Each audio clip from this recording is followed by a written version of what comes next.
é a partir desse viés que a gente vai falar sobre a obra solicitada para leitura do PAC 1, que é Memória de um Sargento de Milícias.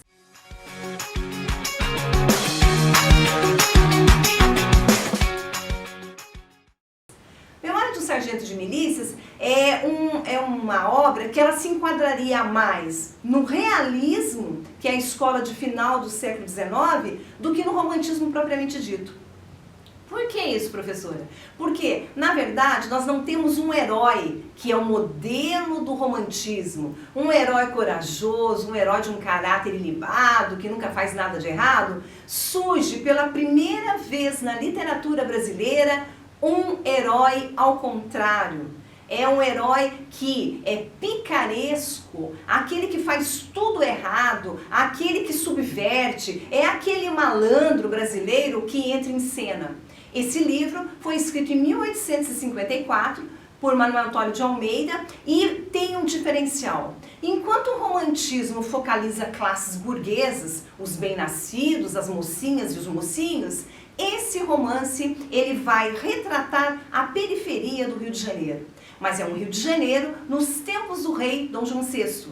Os tipos que surgem nesse romance são tipos diferentes do romance de Alencar, por exemplo. Nesse romance, nós vamos ter como personagens o barbeiro, a parteira, a vendedora de hortaliças, o malandro, o policial. Então é dentro desse cenário que acontece um enredo cuja o Leonardo Pataca Filho, o Leonardinho, é o anti-herói, aquele que faz tudo ao contrário do que se espera dele. O romance, ele vai começar a partir da vinda dos pais do Leonardo Pataca Filho para o Brasil, o Leonardo Pataca pai e a Maria das Hortaliças. O nome já diz o que ela fazia em Portugal, e eles vêm para o Brasil e se encontram num navio.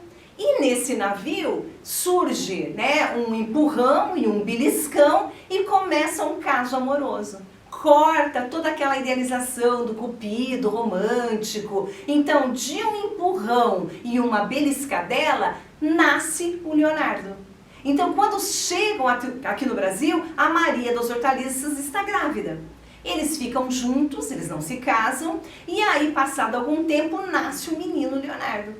E a Maria, quando o Leonardo saía a trabalhar, ela recebia outros homens, outras pessoas. E um dia o marido chega em casa e apanha a mulher com outro, né? Vê que ela estava com outro homem e não quer mais saber desse casamento. Aí entra em cena o padrinho e a madrinha do Leonardinho, porque o pai não quer mais saber da família. A Maria diz que vai voltar para Portugal, e com quem ficaria essa criança? Então entra em cena os padrinhos que adotam Leonardo como filho deles. O Leonardo Pataca vai se envolver com uma cigana, esse casamento também não dá muito certo, e no fim das contas o Leonardo vai ser criado pelos padrinhos.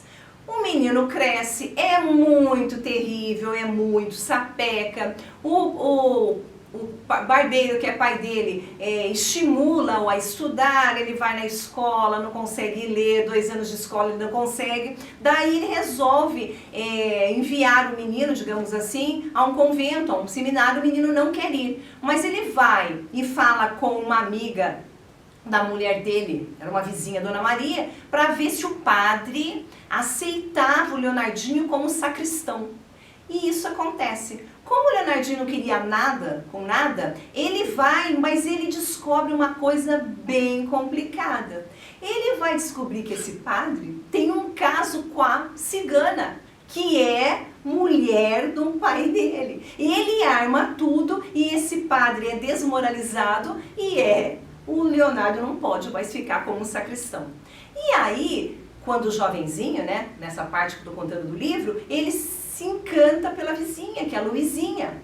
Essa Luizinha tem uma fortuna que receberia dos pais, porque os pais haviam falecido e quem cuida era a Dona Maria, e surge também um pretendente para a Luizinha, né? E eles vão ter, o Leonardinho, o Leonardo Pataca, vai competir com esse homem que é muito mais velho, o José, que vai querer casar com a Luizinha. E eles ficam nessa disputa, a Luizinha não se casa com o Leonardinho, né? E aí ele vai conhecer uma mulher chamada Vidinha.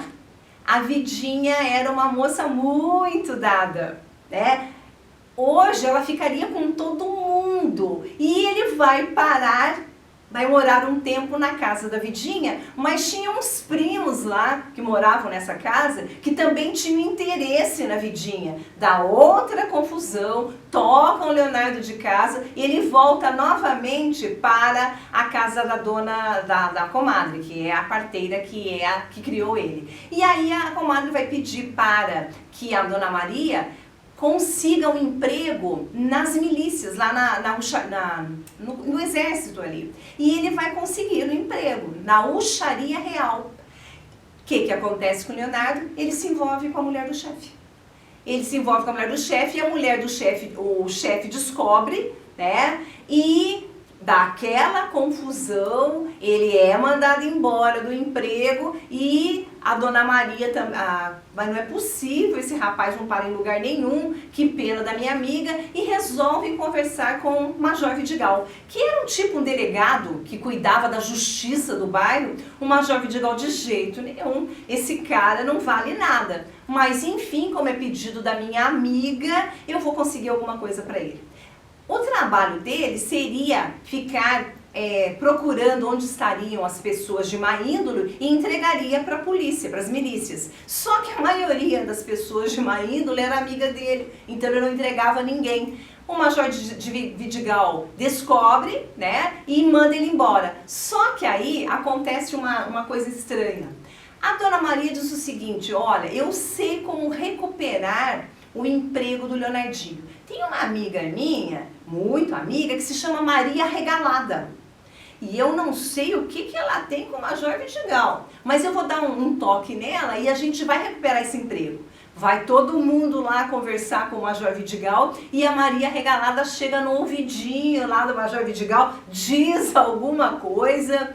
E acontece o quê? O Leonardo é readmitido nas milícias e ainda ganha uma patente. Ele vai passar a ser sargento das milícias. Quando ele consegue ser o sargento das milícias, ele descobre que a Luizinha está viúva. Ela havia se casado e ficou viúva. E ele vai ao velório, né, do falecido. Chegando lá, a Luizinha tá chorando com um olho e fica piscando pro Leonardinho com outro. E aí eles ficam juntos e o final do romance aparece mais ou menos assim: eles foram felizes até quando deu. Então há um corte, né, nessa idealização do romantismo. Acesse o nosso canal, porque vocês têm mais informações sobre o PAC no Trolendo. Até a próxima!